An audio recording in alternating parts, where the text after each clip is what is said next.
कथा के लिए एक बहुत सुंदर भूमि बताई जिसका नाम है नैमिषारण्य। 88,000 ऋषि बैठे हुए हैं। कथा श्रवण करना, कथा सुनाना ऋषियों का, मुनियों का यही कार्य है। उनके मध्य आदरणीय सूत जी पधारे। जैसे ही सूत जी का आगमन हुआ, सभी ऋषि मुनि खड़े होकर के उनको प्रणाम करने लगे और व्यास गद्दी पर उनको सूत जी को बिठाया। सूत जी को बिठा करके ऋषि मुनि निवेदन करने लगे, हे प्रभु, आप हमें कोई ऐसी कथा कहो जो हमारे कानों से पहुंच करके एक अमृत पान का काम करे। ऐसा हमें कोई कथा सुनाइए जिससे क्या है, लोगों के मन का जो दुख है वो दूर हो जाए। जैसे ही सूत जी ने ये सुना, मन बड़ा प्रसन्न हुआ।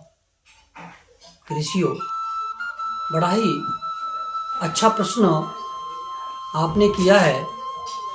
तो सूत जी ने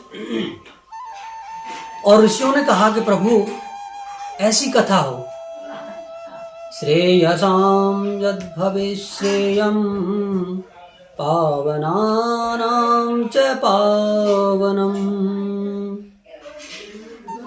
कृष्ण प्राप्तिकरं शाश्वत साधनं तद्वदाधुना। हे प्रभु, ऐसी कथा कोई कहो जो श्रेष्ठ में भी श्रेष्ठ हो और पावन में भी पावन हो।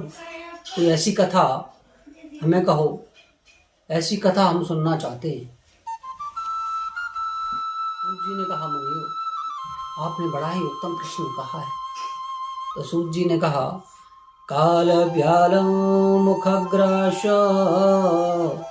त्रास निर्णाश हेतवे श्रीमद्भागवतं शास्त्रं कलौ कीरेण भाषितम्।